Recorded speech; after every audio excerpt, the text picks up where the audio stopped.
1 Coríntios, no capítulo 12, leremos dos versículos 12 até o 26.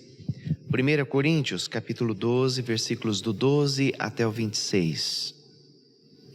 A palavra de Deus nos diz assim: porque assim como o corpo é um e tem muitos membros, e todos os membros, sendo muitos, constituem um só corpo, assim também com respeito a Cristo. Pois em um só Espírito todos nós fomos batizados em um corpo, quer judeus, quer gregos, quer escravos, quer livres.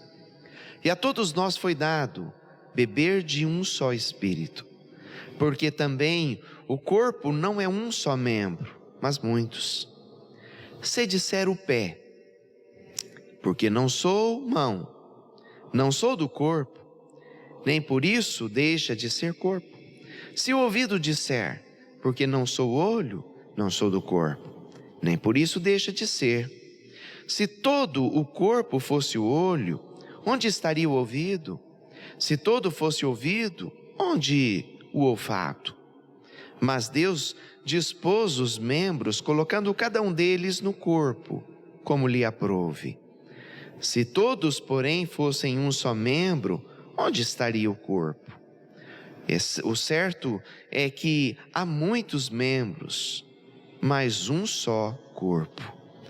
Não podem os olhos dizer à mão, não precisamos de ti, nem ainda a cabeça aos pés, não preciso de vós. Pelo contrário, os membros do corpo, que parecem ser mais fracos, são necessários. Os que nos parecem menos dignos no corpo, estes damos muito maior honra. Também os que em nós não são decorosos, revestidos de especial honra. Mas os nossos membros nobres não têm necessidade disso. Contudo, Deus coordenou o corpo, concedendo muito mais honra àquilo que menos tinha, para que não haja divisão no corpo. Pelo contrário, cooperem os membros com igual cuidado em favor dos outros, de maneira que, se um membro sofre, todos sofrem com ele, e se um deles é honrado, com ele todos se regozijam. Vamos, neste instante, orar pedindo a direção de Deus mais uma vez. Bondoso Deus, nós pedimos que nos dê a compreensão da sua palavra. Quando o teu servo nos ensinou, nos instruiu sobre o valor da igreja, sobre como nos relacionar com ela, que tudo isso seja trazido aos nossos corações, que possamos entender. Em nome de Jesus Cristo. Amém. Meu pai conta de uma história bastante antiga de um homem que adoeceu, precisou fazer um exame de urina para diagnosticar a infecção. Papai conta que ao chegar o resultado, flagraram aquele homem tentando suicídio, porque o exame dizia que ele estava grávido. Mas homem não engravida. E eles tiveram que investigar o porquê de toda aquela história. Descobriram então o resultado daquele problema. O homem havia coletado material, pedido ao seu filho que levasse ao laboratório, mas no caminho da casa ao laboratório havia um campinho de bola. E o menino, convidado pelos coleguinhas, se distraiu, deixou o potinho daquele líquido no pé da trave e foi brincar de futebol com seus colegas. A bola acertou o frasquinho, derramando aquele líquido. Com medo de ser surrado, o garoto acabou acatando a sugestão de um amiguinho. Bem ao lado daquele pasto, bem ao lado daquele campo de futebol, havia um pasto. E a vaca malhada estava prenha. Agora, você já deve ter deduzido o que fez aquele garoto. Ele acabou coletando um novo líquido daquela vaca. E a traquinagem de criança quase terminou na tragédia do suicídio do pai. Este texto bíblico também nos fala de uma visão adulterada de um corpo. Cuidado, porque isso pode terminar em tragédia. A igreja de Corinto era uma igreja bastante problemática. Tinha este contraste de um lado tinha muitos pecados e eles são escancarados pelo apóstolo. Mas do outro tinha essa natureza de dizer que tinha muitos dons espirituais. Paulo vai tratar disso. Capítulo 12 vai tratar dos dons. No capítulo 13 vai falar do amor, dizendo que esta é a única maneira de lidar bem com os dons no convívio de igreja. E neste molho todo bem no meio, na segunda parte do capítulo 12, o apóstolo vai falar que a igreja é como um corpo. Um corpo que fica doente, um corpo que sente dor, um corpo que precisa ser tratado. E é nesta hora que o apóstolo vai ensinar sobre as visões erradas deste corpo. Eu gostaria que isso fosse temática para meditarmos nesta ocasião. As visões erradas que nós podemos ter sobre este corpo, chamado de igreja, o corpo de Cristo. E veja que muitas destas visões erradas estão presentes nos nossos dias. A primeira delas é fundamentada no versículo 12. Achar que eu posso viver sem uma igreja. A alegoria de Paulo é ótima. Comparar a igreja com um corpo. Somente isso nos faz lembrar que a igreja é um organismo vivo. Cada cristão vai equivaler a um membro deste corpo. Paulo vai falar então do pé, fala da mão, fala do ouvido, dos olhos, fala do nariz, fala da cabeça, mas ele mesmo está querendo lembrar que estes são apenas membros. Membros de um todo, e este todo é chamado de um corpo. No universo dos transplantes, é muito curioso ver o tempo que cada órgão dura para ser reutilizado, porque fora do corpo vai morrer. O coração e os pulmões duram no máximo 4 horas depois de serem retirados do corpo. Fígado e pâncreas podem durar até 12 horas. Os rins podem durar até 2 dias. As córneas podem durar até 4 dias. O recordista de resistência são os ossos. Os ossos, como órgãos de transplante, podem durar até 6 meses até serem reimplantados. Mas ouça, todos eles precisam de cuidados especiais imediatos a serem extraídos de um corpo, porque senão eles vão morrer e de nada mais servirão. A sua mão ou o seu braço, se um dia forem decepados, precisarão de no máximo em 6 horas serem reimplantados, do contrário, não servirão mais, porque vão morrer. Tudo isso só nos confirma esta verdade. Os membros do nosso corpo dependem deste corpo para viver. Mesmo com todo o desenvolvimento das nossas ciências, essa máxima continua a ser presente nos nossos dias. Os membros não podem viver muito tempo fora do corpo. Mas há muitas pessoas acreditando que podem viver como membros fora deste corpo chamado de igreja. Daí alguns termos que começam a virar populares, como desigrejados, crente independente, cristão autônomo, religioso não praticante. E os termos não param. Mas para Deus, a igreja não é uma instituição. Para Deus, a igreja é um organismo vivo. E eu e você somos apenas membros ligados a este corpo. Se a nossa vida espiritual for então desligada deste corpo, vai morrer, porque nós temos uma dependência dele. Quer ver algumas frases que já ouvi ao longo do ministério que mostram as pessoas tendo uma visão errada deste corpo? mostrando que acham que podem viver fora dele. Eis algumas delas. Primeira destas frases: eu nunca precisei da igreja mesmo. Esta frase revela uma pessoa que nunca se converteu. Porque é claro que nós precisamos da igreja.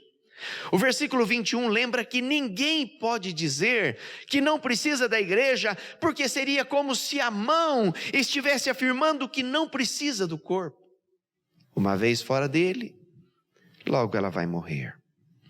Segunda frase: não me querem, tem quem quer. Essa é uma frase de um coração rebelde. Claro que haverá sempre uma igreja pronta a acolher, mas o Salmo de número 2, versículo 10 diz: agora pois, ó reis e juízes da terra, deixai-vos advertir. Fugir de correção por causa de pecado, não adianta mudar de igreja, para outra igreja e para outra igreja, pois este pecado vai acompanhá-lo. A verdade é que nós precisamos da humildade, da correção, precisamos da igreja que é o corpo de Cristo. Terceira frase: eu me arrependo de um dia ter vindo aqui. Arrependa-se de muitas coisas na sua vida. Arrependa-se dos pecados. Arrependa-se da omissão. Arrependa-se da intransigência. Mas jamais se arrependa de ter feito parte da igreja de Cristo. Se a tua mão estiver ligada ao seu corpo, ela terá vida, terá resistência. Mas se ela for arrancada dele, em pouco tempo a mão estará morta. E será desta mesma maneira se nós tentarmos viver fora do corpo de Cristo, que é a sua igreja. Por isso, nunca permita que esta visão errada tire você da igreja, achar que pode viver fora dela. Nós não podemos, nós precisamos dela. Visões erradas de um corpo, e quais são elas? Achar que eu posso viver sem igreja, fora da igreja. Mas há uma segunda lição para nós, e ela é fundamentada no versículo 18. Achar que a igreja precisa de mim. E a pergunta aqui é bem simples: quem precisa de quem? A igreja precisa de mim? Ou eu preciso da igreja? Cristo é o cabeça, a igreja é o corpo. Cada um de nós somos apenas membros deste corpo. E agora o apóstolo Paulo está querendo mostrar o valor de cada um de nós dentro deste organismo. Ele está querendo levantar a autoestima daqueles que se sentiam sem valor dentro da igreja. Mas Paulo também está querendo diminuir o orgulho daqueles que achavam que eram por demais importantes dentro deste corpo. É por isso que ele constrói todo o seu argumento dizendo que ninguém vale mais do que o outro neste corpo. E também não há órgãos de menos valor dentro deste corpo. O que Deus está querendo nos ensinar é que o pastor não vale mais do que o diácono na igreja de Jesus Cristo. Está querendo nos ensinar que o presbítero não vale mais do que a professora da escola dominical. Ele está querendo nos ensinar que o músico não vale mais do que aquele membro da sociedade interna. Ele está querendo nos ensinar que o líder do grupo familiar não vale mais do que aquele que cuida da projeção ou cuida do som da igreja.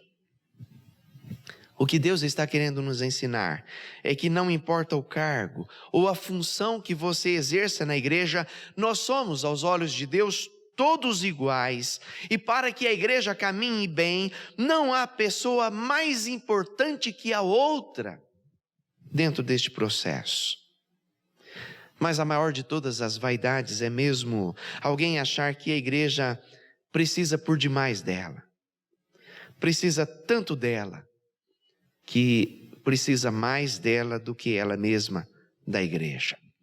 Nós precisamos nos lembrar que sou eu quem precisa da igreja. Não é a igreja que precisa de mim. Por isso ouça algumas frases de pessoas orgulhosas neste sentido. Primeira delas: agora eu quero ver a igreja sem mim.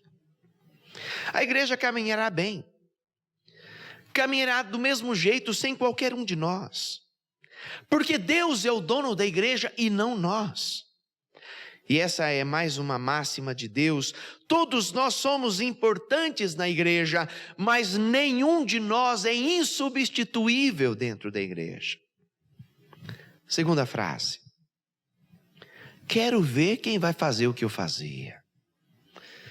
A igreja é de Cristo, ela não é nossa.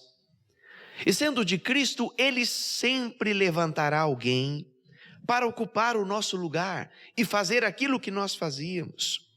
O versículo 11 lembra que o Espírito Santo é o doador dos dons, e quando alguém sai, Ele dará estes dons para outra pessoa para que ocupe o nosso lugar, porque nenhum de nós é por demais importante que não possa ser substituído.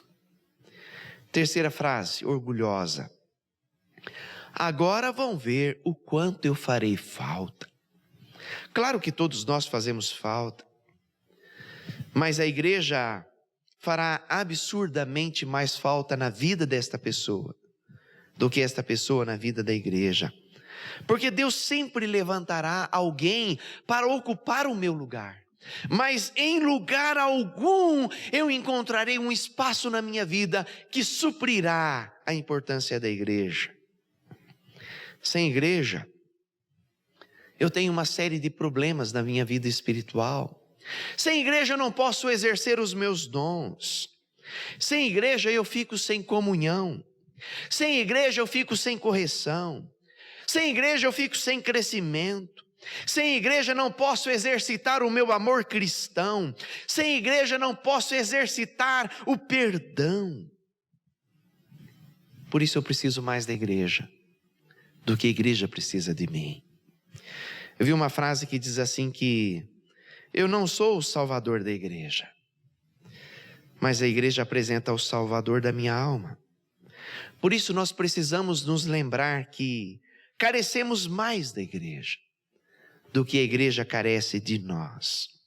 Não deixe esta visão errada invadir o seu coração, meu irmão, de se envaidecer, achar que é tão importante, que a igreja precisa mais de você do que você precisa dela. Nós necessitamos para todo o nosso treinamento, o nosso exercício de dons, de talentos, de amor, de perdão da igreja de Cristo. Por isso nós precisamos muito mais dela. Visões erradas de um corpo: achar que eu posso viver sem igreja, achar que a igreja precisa de mim. E a terceira lição está fundamentada no versículo 26. Achar que a igreja é o lugar de pessoas perfeitas. Órgãos adoecem.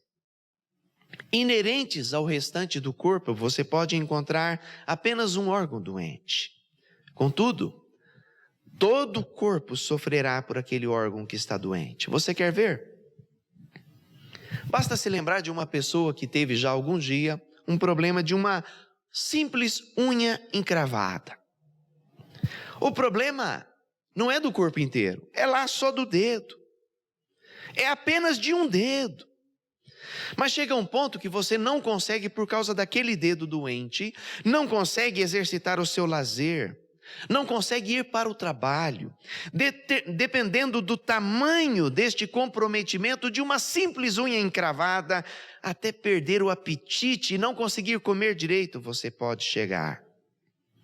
O problema era só do dedo, só daquela unha. Mas o corpo inteiro pagará esta conta, porque nós somos um corpo e não membros independentes. Há órgãos internos do nosso corpo que são assim. Quer ver? O rim. Quem já conviveu com cálculo renal, e há pessoas ao seu redor que certamente já passaram por isso, você sabe que apenas o rim está doente. Algumas pedras, alguns cálculos, mas o corpo inteiro vai padecer por causa daquele problema, de modo que a pessoa não consegue fazer mais nada na hora de picos de dor. Há órgãos que ficam tão doentes que precisam ser até excluídos do próprio corpo, ou o corpo inteiro vai morrer por causa dele. Você já deve ter acompanhado alguém com problema de apendicite, dor, febre, a pessoa fica acamada. Se não houver uma cirurgia, se aquele órgão não for arrancado, uma infecção generalizada vai levar o corpo inteiro ao óbito. Mas o que eu estou querendo mesmo dizer é que o corpo não é... Mas o que eu estou querendo dizer é que o corpo não é por inteiro saudável, quando por vezes apenas uma parte dele adoece. Há membros que precisam de cuidados especiais. Se você torcer o seu pé, não poderá chegar ao médico e dizer: arranca logo este pé, porque ele me incomoda demais. Eu tenho certeza que você dirá: faça um tratamento para recuperar este meu pé, sabendo que ele tem muito valor. Mas há pessoas que olham para a igreja de Jesus Cristo numa expectativa de perfeição.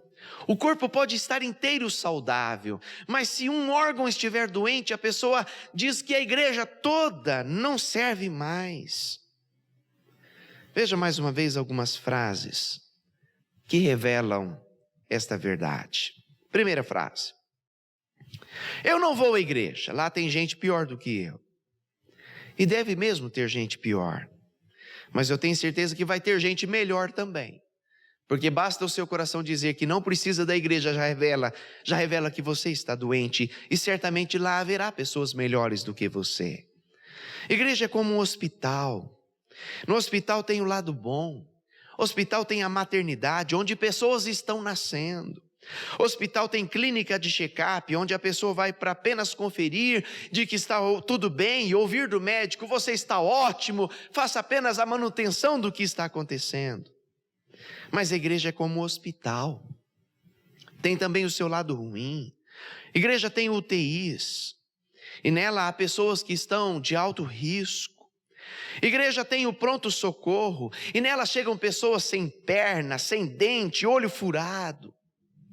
O hospital tem até necrotério, e no necrotério já há pessoas que estão mortas. A igreja é desta maneira. Tem o seu lado bom, mas tem o seu lado difícil. Igreja não é como loja de showroom, onde você vai e tudo é lindo e maravilhoso. Igreja é um hospital, onde há pessoas que estão doentes. Mas você também é doente. Você também tem problemas espirituais. E quando se está doente, se vai ao hospital, porque nós precisamos para não chegarmos à morte. Segunda frase: para ir na igreja assim é melhor não ir. Já deve ter ouvido alguém dizer isso, mas não é verdade. Será sempre melhor estar na igreja do que fora dela. Jesus Cristo disse em Mateus capítulo 5, versículo 20, que a nossa justiça tem que exceder a justiça dos homens maus. Claro que de um modo geral, as pessoas que estão na igreja são melhores do que as pessoas que estão no mundo lá fora, do que as pessoas que têm o coração do mal. Claro que de um modo geral, nós temos que ser melhores do que estas pessoas, isso é claro. Mas até a última hora da nossa vida, até o último instante da nossa vida, nós precisamos nos lembrar que somos pecadores e doentes. Precisamos correr para o hospital, porque nele encontramos o médico dos médicos, o socorro certo, o tratamento certo. E assim como o doente vai para o hospital, o pecador vai para a igreja. Por isso, caro ouvinte, não olhe para a igreja à procura de pessoas perfeitas, porque você não encontrará. Olhe para aquele que é perfeito, que é Jesus Cristo, o Senhor da igreja. E olhando para Cristo que é perfeito, caminhe firme na sua fé. Caminhe firme nesta igreja, neste hospital repleto de pessoas que estão sendo tratadas. Eu quero concluir dizendo que nós ficamos chocados como cidade quando ouvimos de uma pessoa razoavelmente jovem recentemente que morreu pela Covid-19 e o médico estava medicando como apenas uma crise de ansiedade. O que eu quero dizer é que diagnóstico errado gera tratamento errado. Tratamento errado pode gerar até a morte. Mas o diagnóstico certo promoverá um tratamento certo e promoverá cura. Por isso, nosso cuidado, meu caro ouvinte, é de termos cuidado para não termos a visão errada deste corpo chamado igreja. De achar que eu posso viver sem a igreja quando não posso viver sem ela. A igreja é o corpo de Cristo e nós precisamos dele. De achar que a igreja precisa de mim quando sou eu que preciso da igreja. Há uma inversão de valores, é a minha vida que carece da igreja e não a igreja de mim. De achar que a igreja é lugar de pessoas perfeitas, quando a igreja é como um hospital de pessoas doentes que estão sendo tratadas. Nós precisamos desta visão correta para podermos caminhar bem. Que o Senhor nos abençoe. Amém.